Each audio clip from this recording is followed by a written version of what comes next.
ನಮಸ್ಕಾರ. ಹೋಮೋ ಜುಲಿಯೆನ್ಸಿಸ್ ಮಾನವ ಕುಲದ ಇನ್ನೊಬ್ಬ ದಾಯಾದಿ. ಮಾನವನ ವಿಕಾಸದ ಇತಿಹಾಸ ಲಕ್ಷಾಂತರ ವರ್ಷಗಳ ಒಂದು ದೀರ್ಘವಾದ ಪಯಣ. ಈ ಪಯಣದಲ್ಲಿ ಮಾನವ ಅನ್ನುವ ಏಕೈಕ ಜೀವಿ ಒಮ್ಮೆಗೆ ಕಾಣಿಸಿಕೊಂಡಿಲ್ಲ.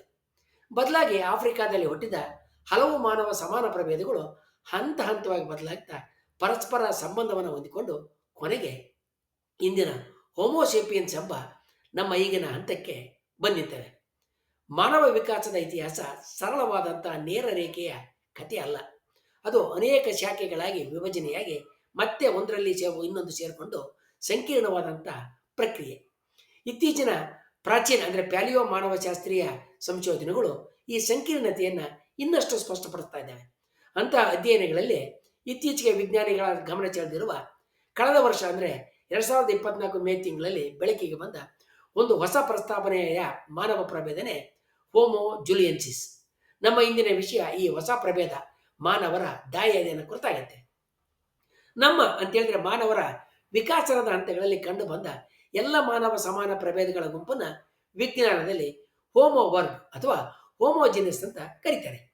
ಸುಮಾರು 25-30 ಲಕ್ಷ ವರ್ಷಗಳ ಹಿಂದೆ ಆಸ್ಟ್ರಲೋಪಿಥಿಕಸ್ ಅನ್ನುವ ಮಾನವ ಪೂರ್ವ ಪ್ರಭೇದಗಳಿಂದ ಹೋಮೋ ವರ್ಗದ ಪ್ರಾರಂಭ ಆಯಿತು ಅಂತ ವಿಜ್ಞಾನಿಗಳು ಅಭಿಪ್ರಾಯ ಪಡ್ತಾರೆ. ಇದಕ್ಕೆ ಸಾಕ್ಷ್ಯಾಧಾರಗಳು ಕೂಡ ಸಿಕ್ಕಿದ್ದಾವೆ. ಹೋಮೋ ವರ್ಗದ ಪ್ರಮುಖ ಲಕ್ಷಣಗಳಂದರೆ ಮೆದುಳಿನ ಗಾತ್ರದಲ್ಲಿ ಹೆಚ್ಚಳ, ನೇರವಾಗಿ ನಡೆಯುವಂಥ ಸಾಮರ್ಥ್ಯ ಅಂದರೆ ಬೈಪಡಾಲಿಸಮು ಅಂದರೆ ಎರಡು ಕಾಲುಗಳ ಮೇಲೆ ನಿಂತು ನಡೆಯುವಂಥ ಸಾಮರ್ಥ್ಯ, ಕೈಗಳ ಮುಕ್ತವಾದಂಥ ಬಳಕೆ, ಕಲ್ಲಿನ ಉಪಕರಣಗಳ ಬಳಕೆ, ಸಾಮಾಜಿಕ ಜೀವನ ಮತ್ತು ಸಂವಹನ ಇವೆರಡರ ವೃದ್ಧಿ. ಈವರೆಗೆ ಮುಖ್ಯವಾಗಿ 7 ಹೋಮೋ ಪ್ರಭೇದಗಳನ್ನ ವಿಜ್ಞಾನಿಗಳು ಗುರುತಿಸಿದ್ರು. ಹೋಮೋ ಹ್ಯಾಬಿಲಸ್ ಇದು ಅಂದಾಜು 24-16 ಲಕ್ಷ ವರ್ಷಗಳ ಹಿಂದೆ ಇದ್ದ ಒಂದು ಪ್ರಭೇದ. ಈತನನ್ನ ಕೌಶಲ್ಯವಂತ ಮಾನವ ಅಂತ ಕರೀತಾರೆ. ಮೊದಲ ಬಾರಿಗೆ ಸರಳ ಕಲ್ಲಿನ ಉಪಕರಣಗಳನ್ನು ಬಳಸಿದಂಥ ಪ್ರಭೇದ ಇದು. ಮೆದುಳಿನ ಗಾತ್ರ 600-700 ಕ್ಯೂಬಿಕ್ ಸೆಂಟಿಮೀಟರ್ ಇತ್ತು, ಅಂದರೆ 1 ಲೀಟರ್ಗಿಂತ ಕಮ್ಮಿ. ಇದು ಆಹಾರ ಸಂಗ್ರಹಣೆ ಮತ್ತು ಶವಾಹಾರ ಅಂದರೆ ಸ್ಕ್ಯಾವೆಂಜಿಂಗು ಇದರ ಮುಖ್ಯ ಜೀವನ ಶೈಲಿಯಾಗಿತ್ತು. ಇದು ಹೋಮೋ ವರ್ಗದ ಮೊದಲ ಸ್ಪಷ್ಟ ಸದಸ್ಯ ಅಂತ ಈಗ ಗುರುತಿಸಲಾಗತ್ತೆ ಮತ್ತು ಪರಿಗಣಿಸಲಾಗತ್ತೆ. ಹೋಮೋ ಎರೆಕ್ಟಸ್ ಅಂದಾಜು 1.9 ಲಕ್ಷದಿಂದ 1.1 ಲಕ್ಷ ವರ್ಷಗಳ ಹಿಂದೆ ಇದ್ದಂಥ ಮಾನವನ ರೂಪ ಪ್ರಭೇದ. ಇದು ಮಾನವ ವಿಕಾಸದ ಅತ್ಯಂತ ಮಹತ್ವವಾದಂಥ ಅಂಶ. ಈ ಹಂತದಲ್ಲಿ ಸಂಪೂರ್ಣ ನೇರವಾಗಿ ನಿಂತು ನಡೆಯುವಂಥ ದೇಹ ವಿನ್ಯಾಸದತ್ತು. ಮೆದುಳಿನ ಗಾತ್ರ 900-1100 cc ಅಂದರೆ 1 ಲೀಟರ್ಗಿಂತಲೂ ಹೆಚ್ಚಾಯಿತು. ಬೆಂಕಿಯ ನಿಯಂತ್ರಿತ ಬಳಕೆ ಮಾಡಿದಂಥ ಆಫ್ರಿಕಾದಿಂದ ಹೊರಕ್ಕೆ ವಲಸೆ ಹೋದಂಥ ಮೊದಲ ಮಾನವ ಪ್ರಭೇದ ಇದು. ಇದರ ವಾಸಸ್ಥಾನಗಳು ನಮಗೆ ಏಷ್ಯಾ ಯುರೋಪ್ನಲ್ಲಿ ಹರಡಿಕೊಂಡಿರೋದು ಪುರಾವೆಗಳು ಸಿಕ್ಕಿದ್ದಾವೆ. ಇದರಿಂದಲೇ ಮುಂದಿನ ಅನೇಕ ಹೋಮೋ ಪ್ರಭೇದಗಳು ತೆರೆದುಕೊಂಡು ಮತ್ತು ವಿಕಾಸಗೊಂಡು. ಹೋಮೋ ಹೈಡೆಲ್ಬರ್ಗ್ನಿಸ್ ಅಂದಾಜು ಸುಮಾರು 7 ಲಕ್ಷದಿಂದ 2 ಲಕ್ಷ ವರ್ಷಗಳ ಹಿಂದೆ ಇದ್ದಂಥ ಮುಂದಿನ ಪ್ರಭೇದಗಳ ನಡುವಿನ ಸೇತುವೆಯ ಪ್ರಭೇದ ಇದು. ಮೆದುಳಿನ ಗಾತ್ರ 1200-1300 cc ಅಂದರೆ 1.2 ಲೀಟರಿಂದ 1.3 ಲೀಟರ್ನಷ್ಟು ಇತ್ತು. ಇದು ದೊಡ್ಡ ಪ್ರಾಣಿಗಳನ್ನು ಬೇಟೆಯಾಡ್ತಕ್ಕಂಥ ಸಂಕೀರ್ಣ ಸಾಮಾಜಿಕ ಸಹಕಾರ ಹೊಂದಿದಂಥ ಪ್ರಭೇದ ಆಗಿತ್ತು. ಇದರಿಂದಲೇ ಯುರೋಪಿನಲ್ಲಿ ನಿಯಾಂಡರ್ತಾಲ್ಗಳು ಮತ್ತು ಆಫ್ರಿಕಾದಲ್ಲಿ ಹೋಮೋಸೇಪಿಯನ್ಸ್ಗಳು ಉದ್ಭವಗೊಂಡವು. ಹೋಮೋ ನಿಯಾಂಡರ್ತಾಲೆನ್ಸಿಸ್ ಅಂದಾಜು 4 ಲಕ್ಷದಿಂದ 40,000 ವರ್ಷಗಳ ಹಿಂದೆ ಇದ್ದಂಥ ಯುರೋಪ್ ಮತ್ತು ಪಶ್ಚಿಮ ಏಷ್ಯಾದಲ್ಲಿ ವಾಸ ಮಾಡ್ತಾ ಇದ್ದ ಮಾನವ ಪ್ರಭೇದ. ಬಲಿಷ್ಠವಾದಂಥ ದೇಹ, ಚಳಿಯ ಹವಾಮಾನಕ್ಕೆ ಹೊಂದಾಣಿಕೆ, ಮೆದುಳಿನ ಗಾತ್ರ ಹಿಗ್ಗಿದ ಮೆದುಳಿನ ಗಾತ್ರ. ಕೆಲವು ಸಲ ಇದರ ಮೆದುಳಿನ ಗಾತ್ರ ಹೋಮೋಸೇಪಿಯನ್ಸ್ಗಿಂತಲೂ ಹೆಚ್ಚಿತ್ತು, ದೊಡ್ಡದಾಗಿತ್ತು.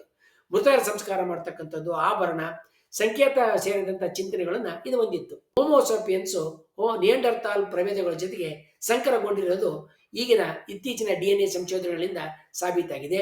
ಇದನ್ನು ಕುರಿತಾದಂಥ ವಿಡಿಯೋ ಕೊಂಡಿನಲ್ಲಿದೆ, ಆಸಕ್ತರದನ್ನು ನೋಡಬಹುದು. ಡೆನಿಸೋವನ್ಗಳು ಅಂದಾಜು 3 ಲಕ್ಷದಿಂದ 50,000 ವರ್ಷಗಳ ಹಿಂದೆ ಹೆಚ್ಚಾಗಿ ಏಷ್ಯಾದಲ್ಲಿ ವಾಸ ಮಾಡ್ತಾ ಇದ್ದ ಹೋಮೋ ಪ್ರಭೇದ. ದೇಹದ ಅವಶೇಷಗಳು ದಕ್ಕಿರ್ತಕ್ಕಂಥದ್ದು ಕಡಿಮೆ, ಆದರೆ DNA ಮಾಹಿತಿ ಇವುಗಳಿಗೆ ಪ್ರಮುಖ ಆಧಾರ ಆಗೈತೆ. ಇಂದಿನ ಮೆಲನೇಷಿಯಾ ಮತ್ತು ಟಿಬೆಟ್ ಜನರಲ್ಲಿ ಡೆನಿಸೋವೆನ್ಸ್ DNA ಇದೆ. ಎತ್ತರದ ಪ್ರದೇಶಕ್ಕೆ ಹೊಂದಿಕೊಳ್ಳುವ ವಂಶವಾಹಗಳು ಇದರಿಂದ ಬಂದಿದ್ದೇವೆ ಅಂತ ಈಗ ಒಪ್ಪಲಾಗೈತೆ. ಹೋಮೋ ಫ್ಲೋರೆನ್ಸಿಯನ್ಸಿಸ್ ಇದು ಕುಳ್ಳ ಮಾನವರು ಅಥವಾ ಹಾಬಿಟ್ ಮಾನವರು ಅಂತ ಕರೆಯಲ್ಪಡ್ತಾರೆ. ಇಂಡೋನೇಷ್ಯಾದ ಫ್ಲೋರೆನ್ಸ್ ದ್ವೀಪದಲ್ಲಿ ಇವು ಕಂಡು ಬರ್ತವೆ. ಅತಿ ಚಿಕ್ಕ ದೇಹ ಅಂದರೆ ಸುಮಾರು 1 ಮೀಟರ್ ಎತ್ತರ ಇದ್ದಂಥ ಈ ಹೋಮೋ ಪ್ರಭೇದಗಳಿವು. ಮೆದುಳು ಚಿಕ್ಕದಾಗಿದ್ದರೂ ಕೂಡ ಉಪಕರಣಗಳ ಬಳಕೆ ಬಹಳ ಮುಂದುವರೆದಿತ್ತು. ದ್ವೀಪೀಯ ವಿಕಾಸ ಅಂದರೆ ಐಲ್ಯಾಂಡ್ ಡ್ವಾರ್ಫಿಸಮ್ಗೆ ಇದು ಅತ್ಯುತ್ತಮವಾದಂಥ ಉದಾಹರಣೆ. ಈ ಕುರಿತಾದಂಥ ವಿಡಿಯೋ ಲಿಂಕು ಅಂದರೆ ಕೊಂಡಿ ವಿವರಣೆಯಲ್ಲಿದೆ, ಆಸಕ್ತರದನ್ನು ನೋಡಬಹುದು. ನಮಗೆ ದಕ್ಕತಕ್ಕಂಥ ಇನ್ನೊಂದು ಹೋಮೋ ಪ್ರಭೇದ ಅಂದರೆ ಹೋಮೋ ನೆಲಿಡಿ. ಇದು ದಕ್ಷಿಣ ಆಫ್ರಿಕಾದಲ್ಲಿ ಕಂಡುಬಂದಂತಹ ವಿಶಿಷ್ಟವಾದ ಪ್ರಭೇದ. ಇದಕ್ಕೆ ಚಿಕ್ಕ ಮೆದುಳಿದ್ದು ಮಾನವಂತ ಕೈಗಳಿದ್ವು. ಸತ್ತ ದೇಹಗಳನ್ನ ಗುಹೆಗಳಲ್ಲಿ ಇಟ್ಟಿರಬಹುದು ಇದು ಅಂತಕ್ಕಂಥ ಒಂದು ಸೂಚನೆ ಕೂಡ ಸಂಶೋಧನೆಗಳಲ್ಲಿ ದಕ್ಕಿದೆ. ಹೋಮೋ ಜುಲಿಯನ್ಸಿಸ್ ಅನ್ನೋದು ಇನ್ನು ಸಂಪೂರ್ಣವಾಗಿ ಎಲ್ಲ ವಿಜ್ಞಾನಿಗಳಿಂದ ಅಂಗೀಕರಿಸಲ್ಪಟ್ಟದ ಪ್ರಭೇದನಲ್ಲ.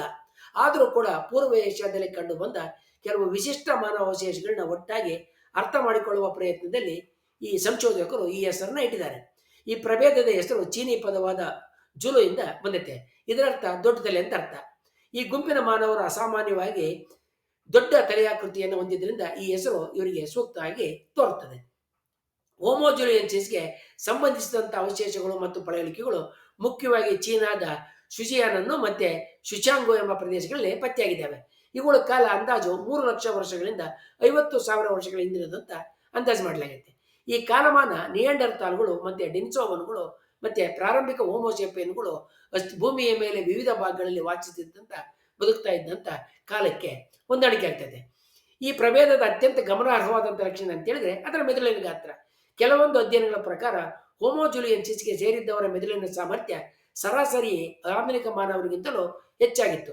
ಅಂದ್ರೆ ಸುಮಾರು 1700 ಕ್ಯೂಬಿಕ್ ಸೆಂಟಿಮೀಟರ್ ಅಂದರೆ 1.7 ಲೀಟರ್ ಅಷ್ಟು ಇರಬಹುದು ಅಂತ ಅಂದಾಜು ಮಾಡಲಾಗೈತೆ. ಇದು ಮಾನವ ವಿಕಾಸದಲ್ಲಿ ದೊಡ್ಡ ಮೆದುಳಿನ ಬೆಳವಣಿಗೆ ಕೇವಲ ಹೋಮೋಸಾಪಿಯನ್ಗಳಿಗೆ ಸೀಮಿತ ಆಗಿರಲಿಲ್ಲ, ಮೀಸಲಾಗಿರೋದನ್ನ ಸೂಚಿಸುತ್ತೆ. ಮುಖದ ಆಕಾರ ಮತ್ತು ಹಲ್ಲುಗಳ ವಿನ್ಯಾಸವನ್ನ ನೋಡಿದರೆ ಹೋಮೋ ಜುಲಿಯನ್ಸಿಸ್ನಲ್ಲಿ ನಿಯಾಂಡರ್ತಾಲ್ಗಳಿಗೆ ಹೋಲುವಂತ ಕೆಲವು ಲಕ್ಷಣಗಳು ಕಂಡು ಬರ್ತವೆ. ಅದೇ ಸಮಯದಲ್ಲಿ ಕೆಲವು ವಂಶಗಳು ಇನ್ನೂ ಹಳೆಯ ಹೋಮೋ ಎರೆಕ್ಟಸ್ನ ಕೂಡ ನೆನಪಿಸ್ತವೆ ಮತ್ತು ಅವಕ್ಕೆ ಹೋಲಿಕೆ ಆಗ್ತವೆ. ಈ ಮಿಶ್ರ ಲಕ್ಷಣಗಳೇ ವಿಜ್ಞಾನಿಗಳನ್ನ ಗೊಂದಲಕ್ಕೀಡು ಮಾಡಿದ್ದಾವೆ. ಇದು ನಿಜಕ್ಕೂ ಹೊಸವಾದಂತಹ ಪ್ರಭೇದವೇ ಅಥವಾ ಈಗಾಗಲೇ ತಿಳಿದಿರುವ ಯಾವುದೋ ಪ್ರಭೇದದ ಪ್ರಾದೇಶಿಕ ರೂಪಾಂತರವೆನ್ನುವುದು ಚರ್ಚೆಗೆ ಒಳಪಟ್ಟಿದೆ. ಕೆಲವು ಸಂಶೋಧಕರು ಹೋಮೋ ಜುಲಿಯನ್ಸಿಸ್ ಅನ್ನ ಡೆನಿಸೋವನ್ಗಳಿಗೆ ಸಂಬಂಧಿಸಿದ ಅಥವಾ ಅದೇ ವಂಶದ ಭಾಗ ಅಂತ ಪರಿಗಣಿಸುವ ಸಾಧ್ಯತೆಯನ್ನು ಕೂಡ ಮುಂದಿಟ್ಟಿದ್ದಾರೆ. ಆದರೆ ಡೆನಿಸೋವನ್ಗಳ ಬಗ್ಗೆ ನಮಗೆ ಲಭ್ಯ ಇರುವತಕ್ಕಂಥ ದೇಹದ ಅವಶೇಷಗಳು ಪಳೆಯುಳಿಕೆಗಳು ಅತಿ ಕಡಿಮೆ ಇರೋದ್ರಿಂದ ಈ ಸಂಬಂಧನ ಖಚಿತಪಡಿಸೋದಕ್ಕೆ ಇನ್ನೂ ಸಾಧ್ಯ ಆಗಿಲ್ಲ. ಪ್ರಾಚೀನ DNA ವಿಶ್ಲೇಷಣೆಗಳು ಭವಿಷ್ಯದಲ್ಲಿ ಈ ಪ್ರಶ್ನೆಗಳಿಗೆ ಉತ್ತರ ನೀಡಬಹುದು ಅಂತೇಳಿ ನಿರೀಕ್ಷೆ ಮಾಡಲಾಗಿದೆ. ಹೋಮೋ ಜುಲಿಯನ್ಸಿಸ್ಗಳ ಜೀವನ ಶೈಲಿಯ ಬಗ್ಗೆ ಹೇಳೋದಾದ್ರೆ ಇವರು ಬೇಟೆಯಾಡುವ ಮತ್ತು ಸಂಗರತಿಯ ಮೇಲೆ ಅವಲಂಬಿತವಾಗಿದ್ದ ಜೀವನವನ್ನ ನಡೆಸಿರಬಹುದು. ಸರಳ ಕಲ್ಲಿನ ಉಪಕರಣಗಳನ್ನು ಬಳಸಿದ್ದು ದೊಡ್ಡ ಪ್ರಾಣಿಗಳ ಮಾಂಸವನ್ನ ಆಹಾರವಾಗಿ ಬಳಸಿರಬಹುದು ಅಂತ ಸೂಚನೆಗಳು ಈಗ ದಕ್ಕಿದ್ದಾವೆ. ಕಠಿಣ ಹವಾಮಾನ ಮತ್ತು ಪರಿಸರಕ್ಕೆ ಹೊಂದಿಕೊಂಡು ಬದುಕುವ ಸಾಮರ್ಥ್ಯ ಇವರಿಗೆ ಇತ್ತು ಅನ್ನೋದು ಕೂಡ ಅವಶೇಷಗಳಿಂದ ಪಳೆಯುಳಿಕೆಗಳಿಂದ ಅಂದಾಜಿಸಲ್ಪಟ್ಟಿದೆ. ಒಟ್ಟಿನಲ್ಲಿ ಹೇಳೋದಾದ್ರೆ ಹೋಮೋ ಜುಲಿಯನ್ಸಿಸ್ ಎನ್ನುವ ಇನ್ನೊಂದು ಮಾನವ ಪ್ರಭೇದ ಮಾನವ ವಿಕಾಸವನ್ನು ನಾವು ಇದುವರೆಗೆ ಕಂಡ ರೀತಿಯಲ್ಲಿ ಮಾತ್ರ ಅಲ್ಲದೆ ಇನ್ನೂ ವಿಶಾಲ ದೃಷ್ಟಿಕೋನದಿಂದ ನೋಡುವಂತೆ ಮಾಡ್ತದೆ. ಹೋಮೋ ವರ್ಗದ ವಿಕಾಸ ಒಂದು ನೇರವಾದಂಥ ದಾರಿ ಅಲ್ಲ, ಅದು ಅನೇಕ ದಾರಿಗಳ ಜಾಲ. ಒಂದೇ ಕಾಲಘಟ್ಟದಲ್ಲಿ ಹಲವಾರು ಮಾನವ ಪ್ರಭೇದಗಳು ಅಂದ್ರೆ ಹೋಮೋ ವರ್ಗಗಳು ಭೂಮಿಯ ಮೇಲೆ ಸಹವಾಸ ನಡೆಸಿದ್ದು, ಸಹಜೀವನವನ್ನು ನಡೆಸಿದ್ದು. ಕೆಲವು ಪ್ರಭೇದಗಳು ನಾಶವಾದರೆ ಕೆಲವು ಪ್ರಭೇದಗಳು ಅಂದ್ರೆ ನಿಯಾಂಡರಲ್ ಅಂತ ಪ್ರಭೇದಗಳು ನಮ್ಮೊಳಗೆ ವಂಶವಾಹಕಗಳಾಗಿ ಉಳಿದುಕೊಂಡು ಮುಂದೆ ಬಂದವು. ಆದ್ರಿಂದ ಮಾನವ ಇತಿಹಾಸ ಅಂತ ಹೇಳಿದ್ರೆ ನಾವು ಮಾತ್ರ ಮಾನವರು ಮಾತ್ರ ಎನ್ನುವ ಕಥೆ ಅಲ್ಲ, ನಮ್ಮೊಂದಿಗೆ ಬದುಕಿದ್ದ ಅನೇಕ ಮಾನವರ ಕತೆ. ಮಾನವ ವಿಕಾಸದ ಅಧ್ಯಯನ ನಮ್ಮನ್ನ ಕೇವಲ ನಮ್ಮ ಮೂಲಗಳ ಕಡೆಗೆ ಮಾತ್ರ ಅಲ್ಲ, ಮಾನವತ್ವ ವಿಗಮಿಸಿದ ಅರ್ಥದ ಕಡೆಗೂ ಕೂಡ ಕರೆದೊಯ್ಯುತ್ತೆ. ಜೀವ